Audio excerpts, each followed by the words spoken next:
Politicians and activists who have been fighting to rein in Norway's mighty oil industry are eyeing a breakthrough.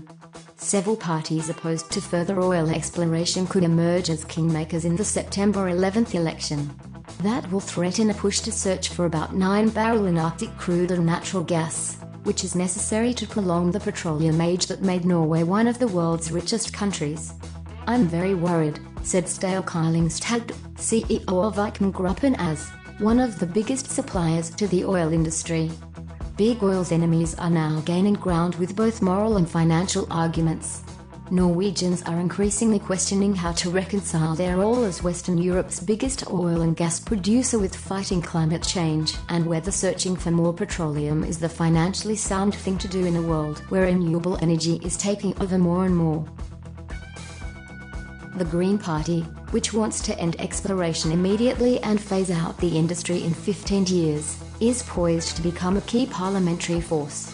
The race is too close to call between Conservative Prime Minister Erna Solberg's government and the opposition, headed by Labour leader Jonas Gahr Store. Polls suggest both blocs could fail to win a majority. Labour, a historic supporter of the oil industry, has seen its backing plunge in recent weeks, making it dependent on support from smaller parties seeking to curtail drilling. A key Labour politician last month even suggested reviewing tax subsidies for exploration, shocking the industry before the party clarified that it wasn't about to change a system prized by oil companies for its stability. That failed to reassure Kylingstad, who said he feared a weak Labour Party would be forced to prostitute itself to extremist parties. The Socialist Left, Labour's government partner until 2013, and the Red Party, which both want to end licence awards and new field developments, also stand to gain.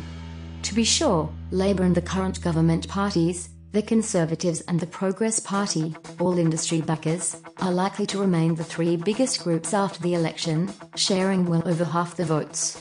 But the smaller parties, which for now have had little more to celebrate than a ban on drilling off the Lofoten Islands, could extract deeper concessions, said Anders Holt, an analyst at Danske Bank/S in Oslo. That could include fewer license awards, and possibly jeopardize a program that lets loss-making companies collect 78% of exploration expenses in cash, he said. For an industry that lost 50,000 jobs during the oil crash, it would be a bad blow. It could especially threaten an expansion in the Arctic Barents Sea, which holds the bulk of the country's undiscovered oil and gas resources and is seen as key to maintaining production 10 years from now after it already dropped by 12% since a 2004 peak. For the first time in a long while, there's increasing political risk, Holt said. The outgoing government has pushed hard to stimulate exploration in the Arctic, overseeing a record search for oil in the Barents Sea, including Norway's northernmost well, and offering the most blocks ever in that region in a licensing round. On Wednesday, the Petroleum Ministry said it received a record amount of application in a round focusing on mature blocks after Barents acreage had been boosted. Rasmus Hansson, the only Green lawmaker for now, said the top priority is to end exploration for new oil.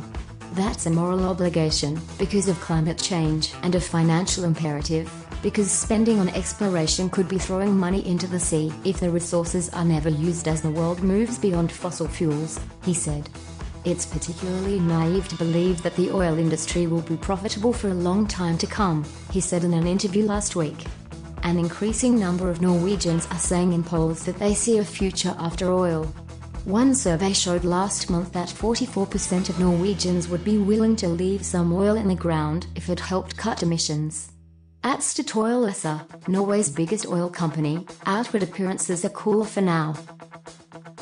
I'm registering that there's a greater diversity and a bigger stretch in the views on the Norwegian oil and gas industry, said Oda Sita, the company's CEO.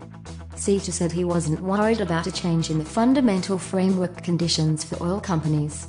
The powerful Norwegian Oil and Gas Association and the country's biggest oil union, Industry Energy, also said they trusted the big parties to safeguard the industry because of its importance for jobs, value creation and government income.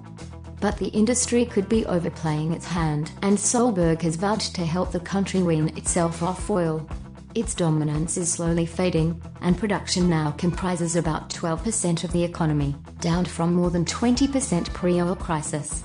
To be sure, that doesn't factor in how oil cash seeps through other sectors of the economy. "I understand that people in the oil industry are worried," said Forthalfheim, who represents thousands of oil workers as head of the union.